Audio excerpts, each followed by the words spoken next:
Welcome to Conscious Eye, living in authentic connection and harmony with self, others, and the world.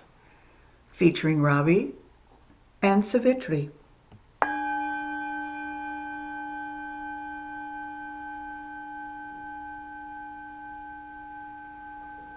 Good morning, Ravi. Good morning, Savitri. Yes. Are we getting excited about the holidays coming up, or have we had enough already? Well, we're past the Western celebration of Christmas, moving Mhm. into the Gregorian New Year. Right.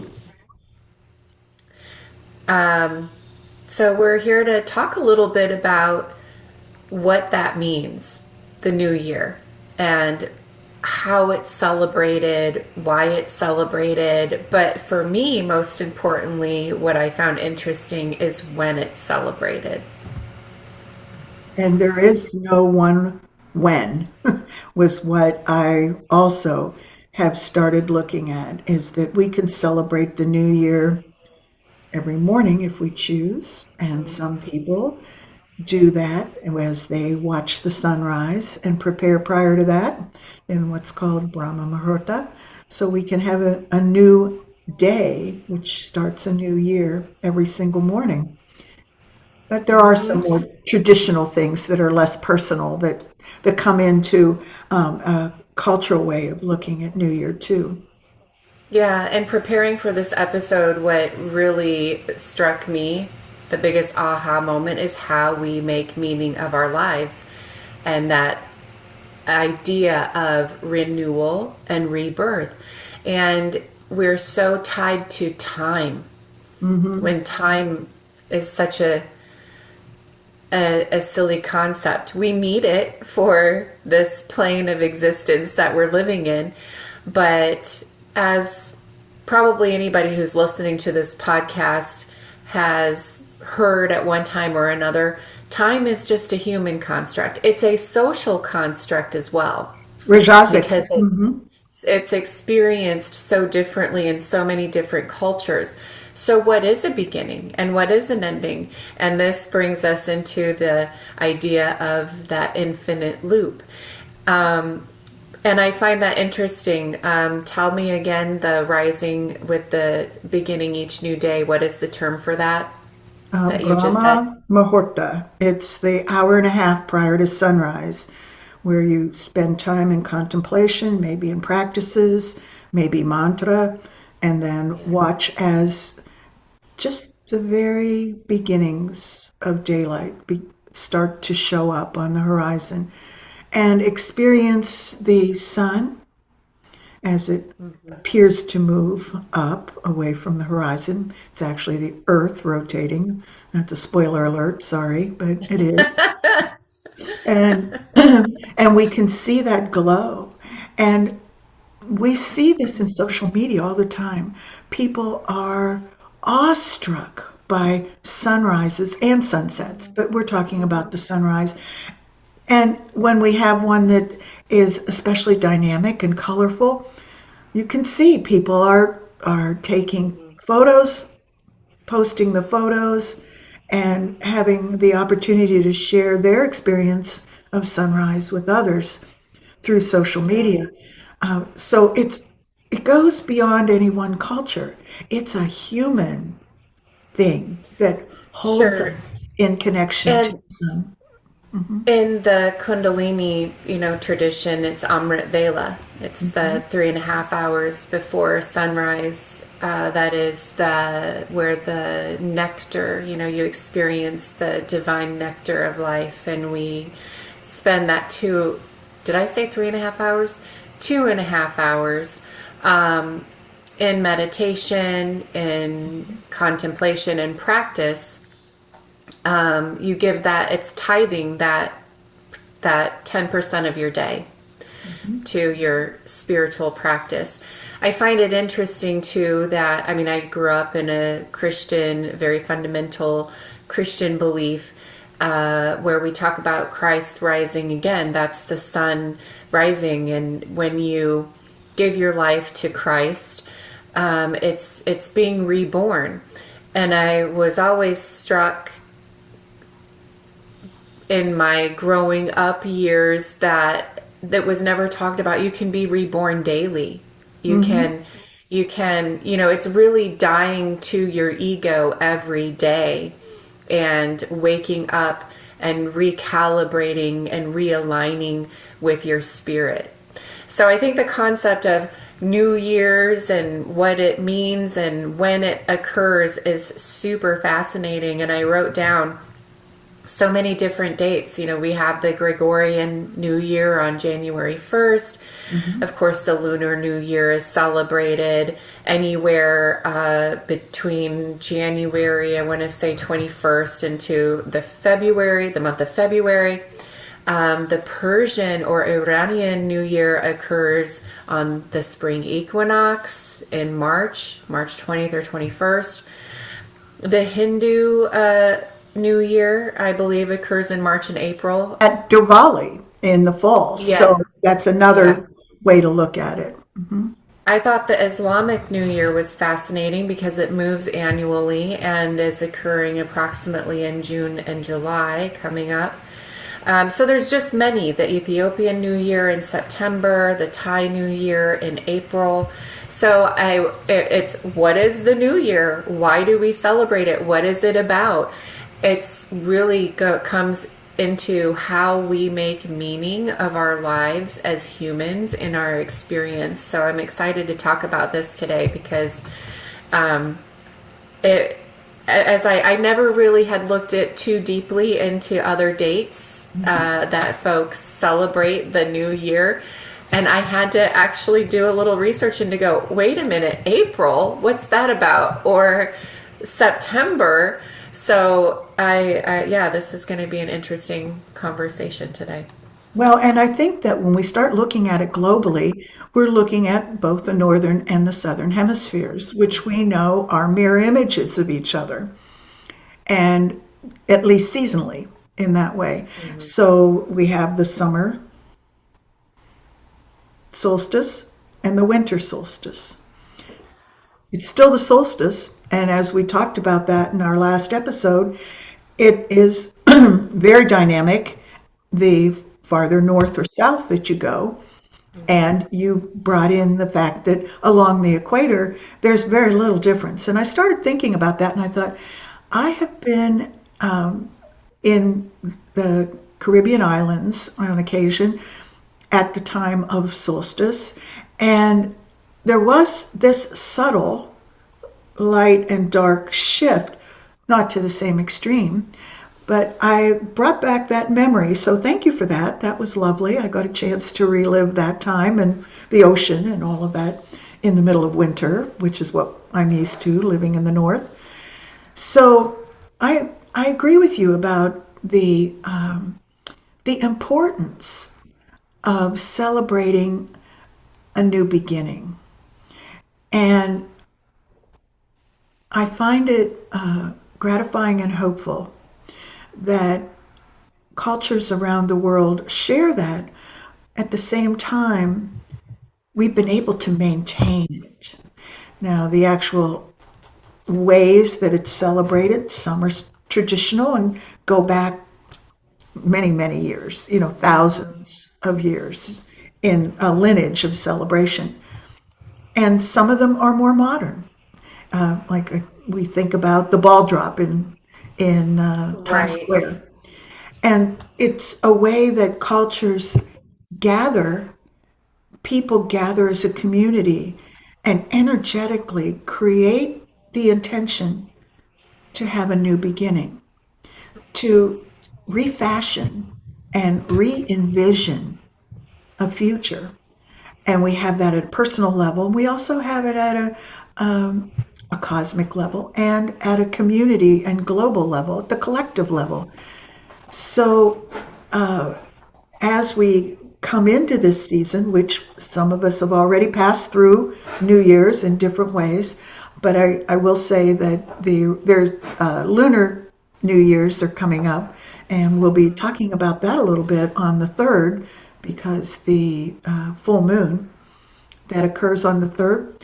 For our next episode, we'll have a bit of the astrology and numerology and some of the other interesting things that we do look at when we start thinking about what is up for the next year. What's it going to look like? So, did you come into any information about what the celebrations entailed? Like, what kinds of things were common or different among the different cultures, in addition to just having different dates and reasons for being? Yeah. Yeah, what is most interesting to me is that globally, the thread that unites all of these traditions is related to rebirth and renewal and the return of the light. Hmm. The theme also settles around, good versus evil, good winning over evil, lightness over dark, which I have some thoughts on that I'll circle back to, because yoga is about unification That's and right. understanding that these aspects are all part of the whole. So I thought that was interesting. But as you mentioned, some of these traditions go back so many years. So is it, for example, Nowruz, and I have no idea if I'm pronouncing these correctly, so I'm going to just preface this episode with that. If anybody celebrates any of these, feel free to write us and let us know. But that is meaning new day in the Persian 3,000-year-old tradition. And when we compare that, I was thinking, wow, that's fascinating, because when we compare that to the British Calendar Act that was established January 1st of 1752 as the official start of the new year, in 1751 that was made. So just 274 years ago in comparison, that we've been celebrating the Gregorian New Year on January 1st, for example. And of course, the dropping of the ball came about in the 1900s, so we're looking at even less time that we've Right. been involved in that tradition. And some of these traditions go back thousands of years, and the Persian New Year occurs on the spring equinox, which marks the renewal and the rebirth and the new year in the Persian calendar. And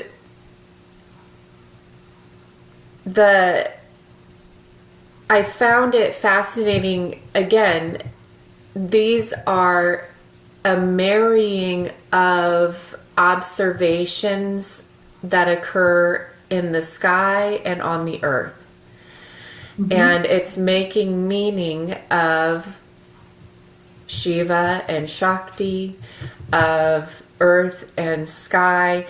So and the reason that these occur at different times throughout the world is because we're observing the sky at different times, and how the astronomy and the astrology of the sky impacts us and what we experience here on earth, our harvests, our crops and our harvests, and how we survive. And that's a very rudimentary way of saying that these ancient people and cultures were looking to the skies to make meaning and sense of their life on earth and how we survive being on earth. Yeah, and it helped them predict what was going to happen next, especially when they started mapping the seasons to certain astronomical things that they were noticing. The constellations that showed up at different times in the sky, different months of the year. And so they were able to say, okay, it's soon to be harvest, and tracking the cycles of the moon. And in the Farmer's Almanac, they still talk about best planting time has to do with certain phases of the moon and when you would get the best germination. So some of that is still retained in in our culture that way, but in other cultures as well. And I looked a little bit at what were some of the actual celebrations. What kinds of things did people do? You know, we talked about the ball drop. Well, all the stuff that goes around that. Some people have a feast before that. They go out to dinner, or they make a dinner and then they go, or they're there all day because they want a good spot and they bring food with them and have a celebration that way. The other thing that was really interesting to me is that food seemed to be, as you mentioned, harvest, one of those threads of truth through all the cultures that was used for celebrations, and not just for the New Year celebration, but others as well. So, connecting with Earth, our bodies as Earth, and feeding ourselves, nourishing ourselves, celebrating the fact that we live by doing the things that we know will help us continue to live. And one of those is to eat and feel relaxed and do self-care. So there were just a couple that were really kind of interesting here. In Spain at midnight, the tradition is to eat 12 grapes. And Yes.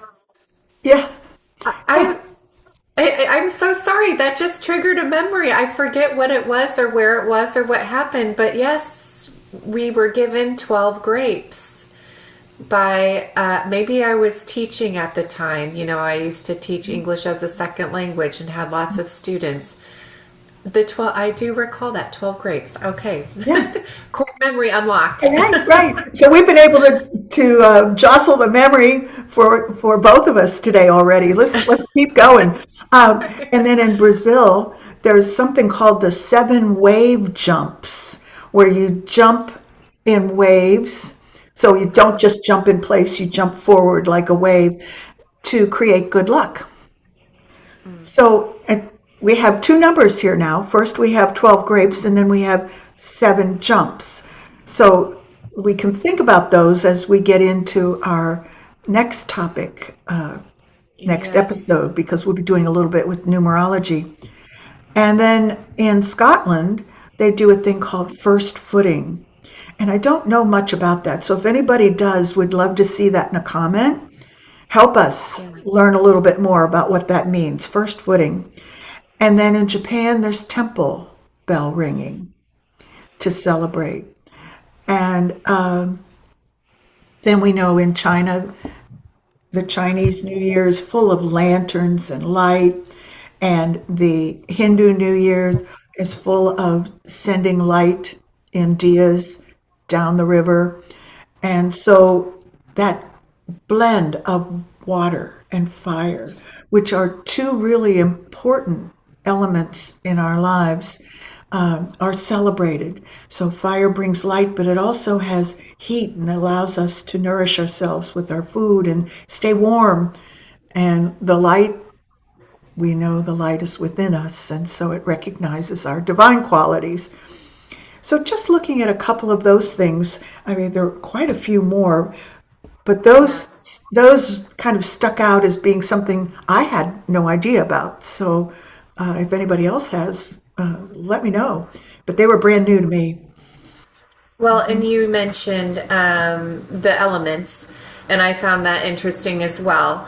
Fire and water came up a lot, right, in the various celebrations and traditions.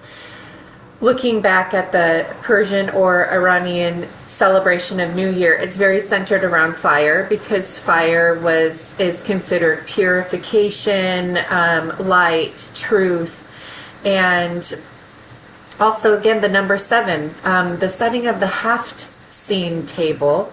There's a centerpiece with 7 objects beginning with the Persian letter S. For example, sabzin for wheatgrass, sanjed for dried fruit, and sib for apples that symbolize rebirth, health, love. And then house cleaning, and I love the name of this, kana takani. So again, forgive my pronunciation, but it means shaking the house. Oh, I So love that. this, right, spring cleaning. just shaking out all of the bad luck, removing negative energy from the previous year. And again, their new year occurs on spring equinox. So it's that idea of spring cleaning. And they do a fire jumping festival. Jumping over fire symbolizes purification from sickness and darkness, and you're jumping into warmth and light and new energy. But then the Thai New Year, Songkran, again, bear with me, but occurs April 13th through the 15th. And I was like, well, what's going on then? Well, of course, the sun is entering Aries. So it is an astrological passage honoring the sun's move into Aries, and it focuses on water rituals. So the water rituals range from washing your elders' hands with scented or perfumed waters, pouring scented waters onto statues of Buddha, going to temple, and it has evolved into collective, like, community water fights. I read that if you're going to Thailand or the area around this time of year, you want to wear quick drying clothes and maybe wear a poncho because you will probably get caught up in joyous water fights that are happening in the community. And that symbolizes, purification, washing away bad luck. And there's a lot of focus on family and family traditions and traveling to be with family, which was very reminiscent to me of the Chinese New Year, having lived in China for several years and experiencing the New Year.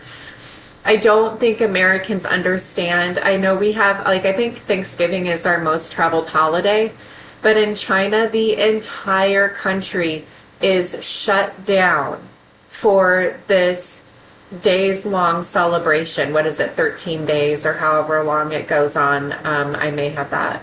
Well, it might be a fortnight between a full and a new moon.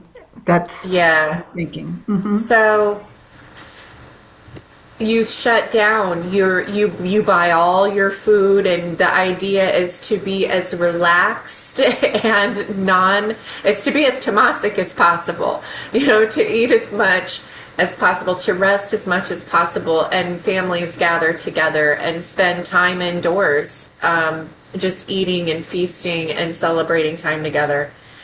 I also found, so this one was the most interesting to me as far as, again, we're talking about areas of the world that don't experience, the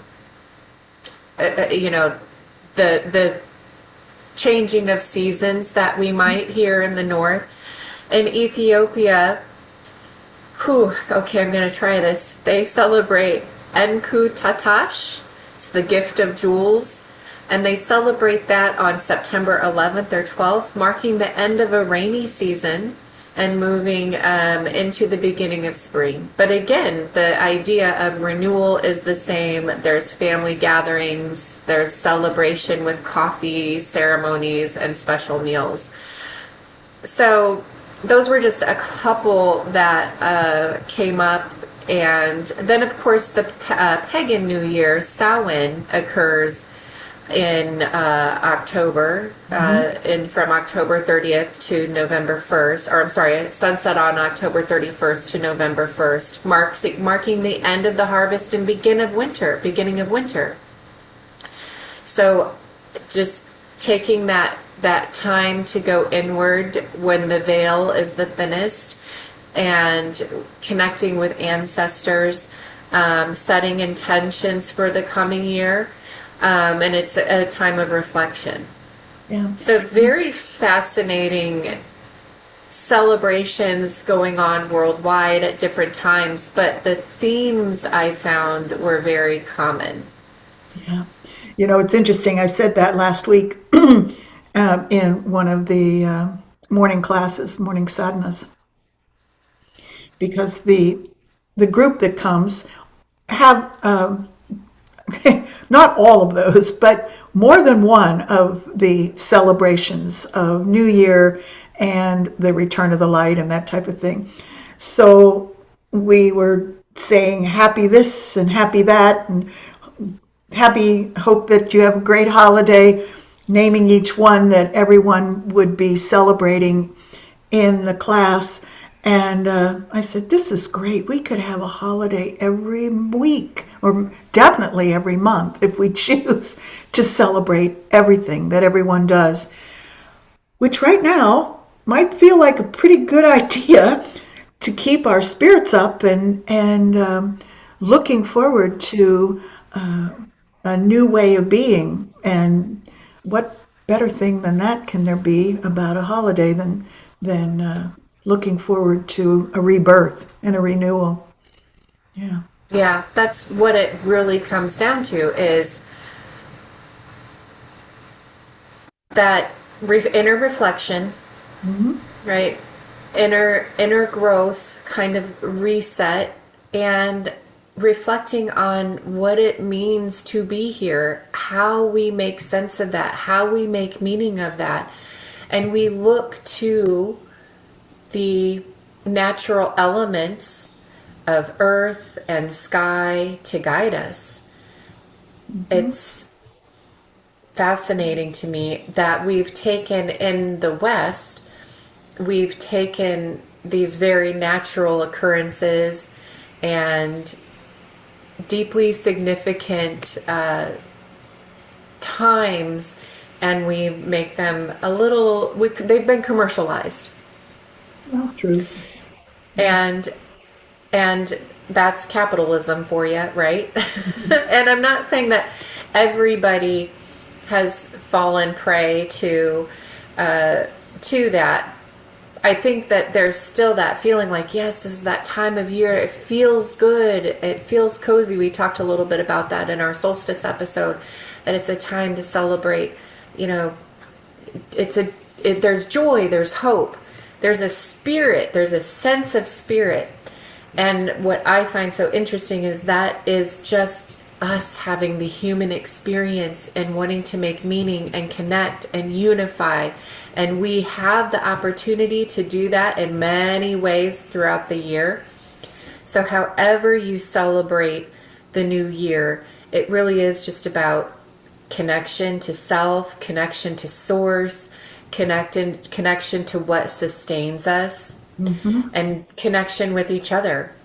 Finding that joy and peace and hope for the future, and that the light will return. The light will always win over darkness. Darkness will be, destroyed by the light.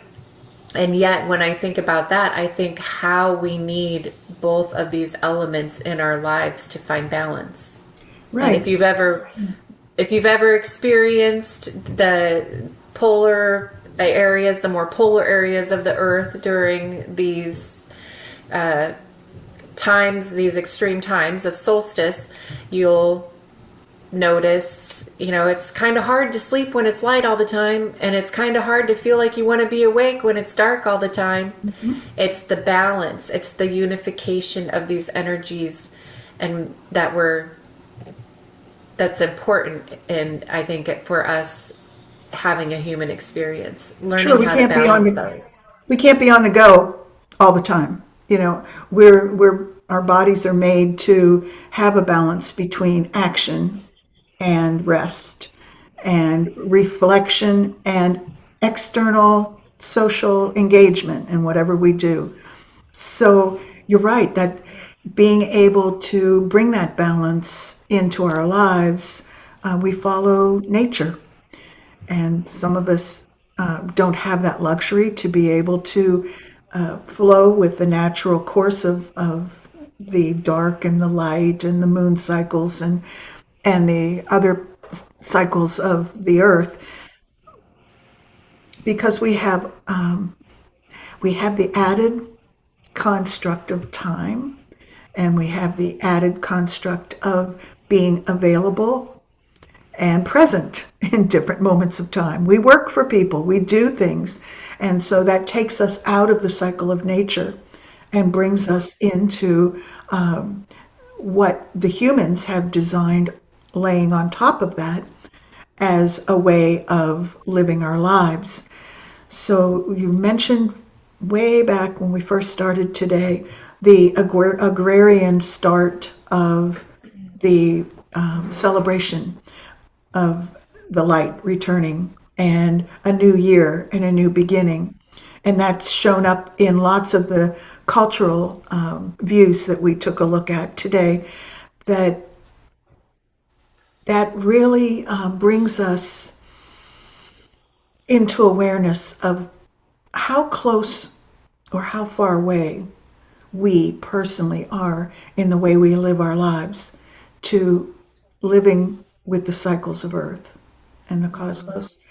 And the cosmos. And are we able to hold that balance and not have insomnia at night because we're so pumped up from the day that we aren't able to take the cue of darkness to rest? Well, and socio-politically, it says a lot about how we've created our social structure. Businesses are expected to outproduce themselves every quarter, and that continued growth without any room for a natural cycle of, change, renewal, rest, just doesn't align well with the natural world. 24-hour, businesses got to be open 24 hours, which I think is interesting because there are cycles. There are some folks who are just night folks and they're up and they're up maybe doing some meditation or some reading or getting some work done.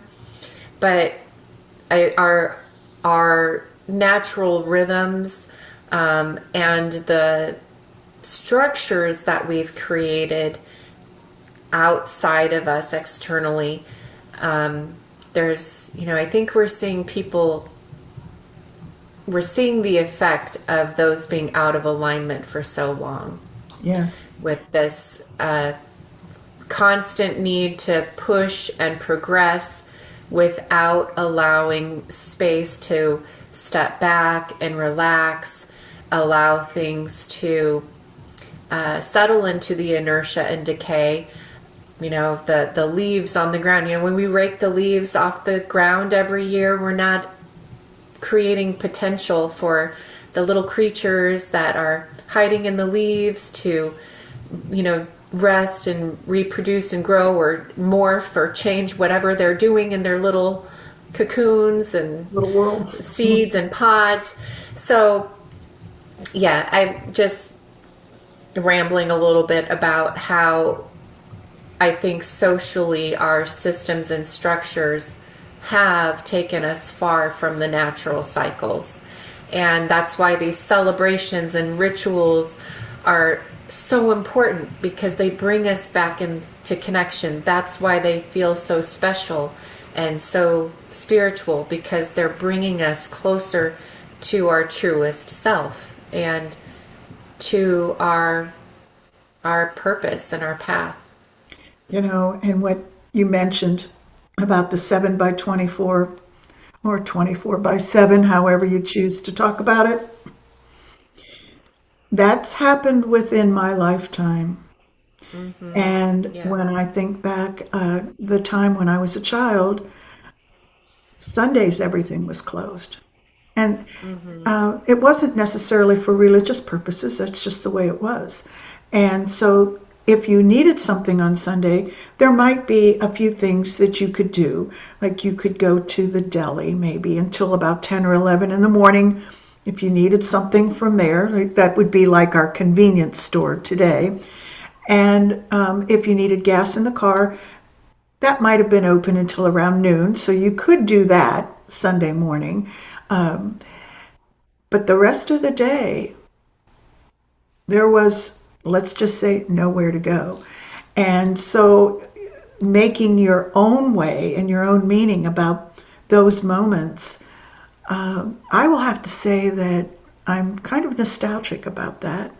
And that when we do get a cabin day, I feel like that's a new year for me. because I get a chance to renew. Something unplanned, it's sudden, can't go anywhere. So, what's the plan? No plan. Let's see what comes up. And it feels like a renewal.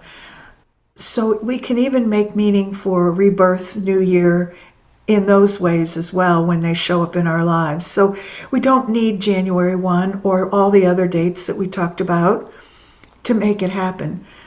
Maybe we don't even need the morning sunrise, although we many of us thrive on that.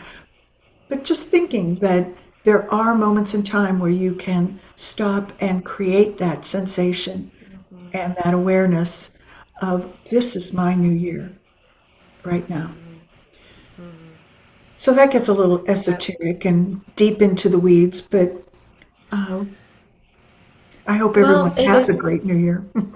Yeah, and let us know how you're celebrating and or the rituals that you're creating for yourself, because it's just about intention, Mhm. worship, right? What do you find worthy of your attention and intention? And what do you want to intend for your life in the coming year? Which is, that's a whole nother ball of wax, and we'll have that conversation another time because we're co-creators. We don't get to manage what comes into our lives, but we can set intentions around how we respond to the things that come into life. So we're just, we're sitting in the car watching things go by. What do we want to attach our attention to? What do we want to hold on to? And what do we want to let pass by and let go of? We'll be talking more about that in on the third, I believe. Yes, yes. Yeah, so We'll get coming into up. New Year celebration from a numerological and an astrological standpoint. Yeah, yeah. So this was a really fun one for me. Just I learned a lot, even though it was surface level.